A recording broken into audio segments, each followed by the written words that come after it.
Histórias bobas, príncipes encantados ou existe algo mais por trás dos contos de fadas que nós não estamos vendo?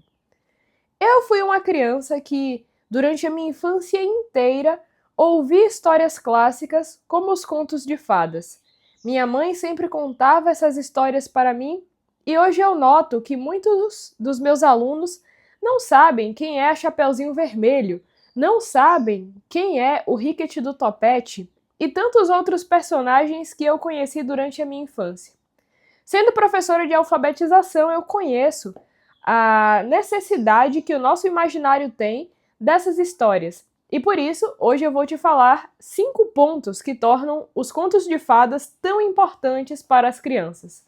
Se você gostou desse tema, fica por aqui. Mais uma vez estou com o meu caderninho, vamos ao vídeo de hoje. Bom, o primeiro ponto que torna os contos de fadas tão importantes é que os contos de fadas tornam a nossa mente atenta aos detalhes.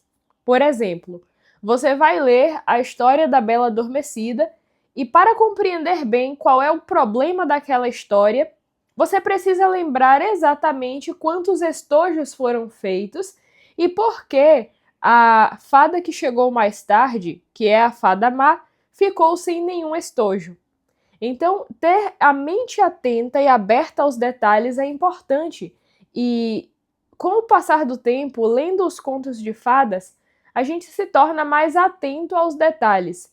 Porque, se eu perco o detalhe do que a Bela, por exemplo, queria de presente do pai, a gente perde o curso da história da Bela e a Fera. Então, quando a gente lê um conto de fada, não é possível compreender e apreender o sentido da história se a gente não está prestando atenção. E nós, seres humanos, desde sempre gostamos de ouvir histórias.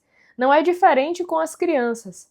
A minha experiência é que, por mais que a criança seja agitada, por mais que a criança não queira ficar parada, quando ela escuta você dizer que vai contar uma história e você conta a história de um modo legal, a criança fica ali contigo.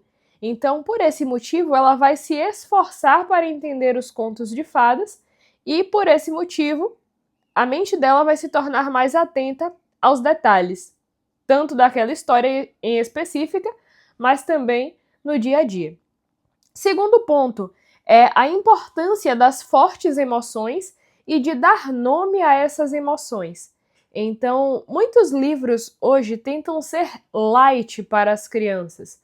Então, não querem que a criança experimente o medo, não querem que nenhum personagem morra no livro e assim por diante.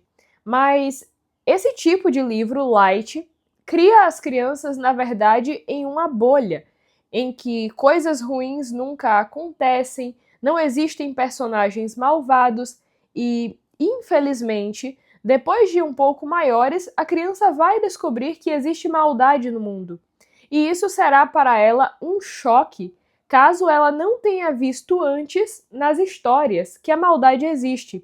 Então, a história do Lobo Mau, por exemplo, e da Chapeuzinho Vermelho, traz fortes emoções para a criança, porque a criança vive aquele medo da Chapeuzinho, ela toma o mesmo susto que a Chapeuzinho toma, e também ela aprende a dar nome às emoções e às coisas que acontecem.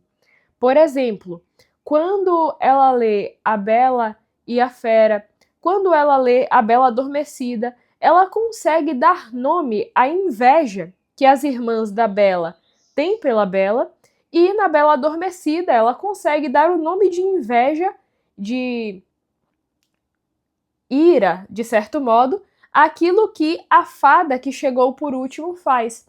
Então, a criança precisa viver essas fortes emoções e, às vezes, durante a leitura, ela vai ficar nervosa, ela vai ficar curiosa. E é muito bom que ela viva tudo isso e aprenda a dar nome a esses sentimentos. Então, aí está o segundo ponto.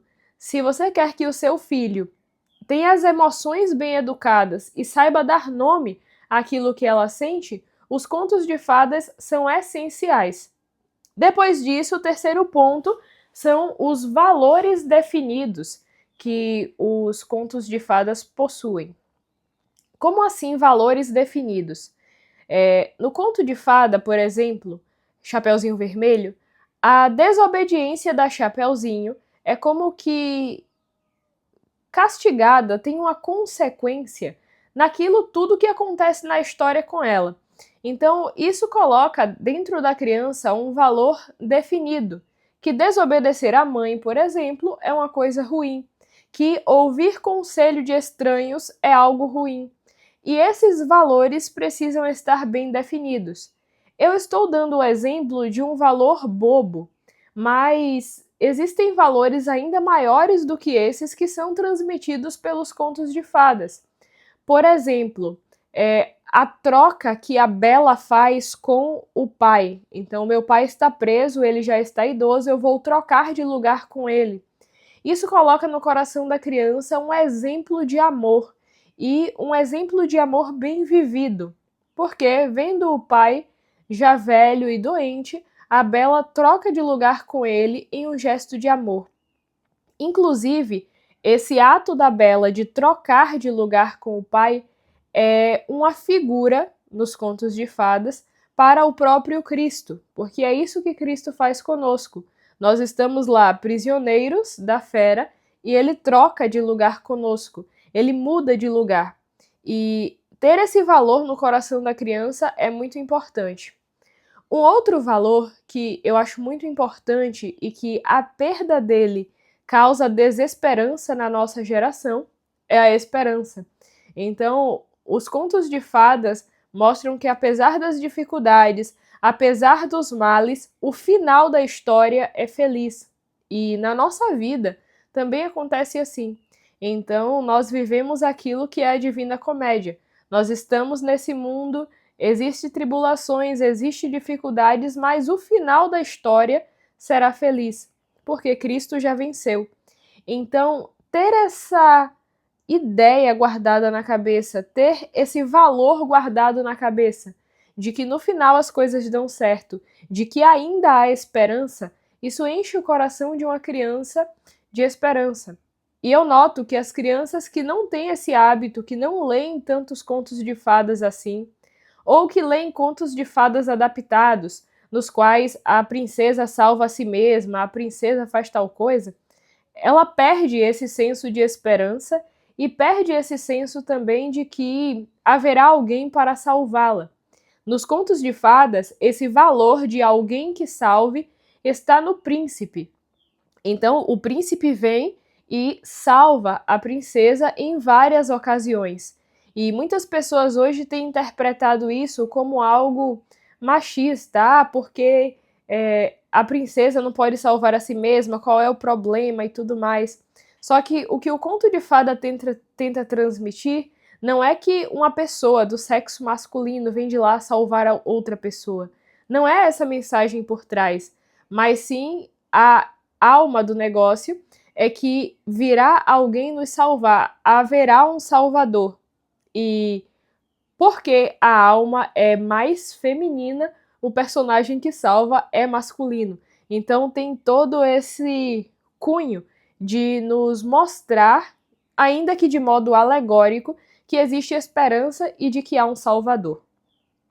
Quarto ponto é que os contos de fadas nos ensinam regras de vida.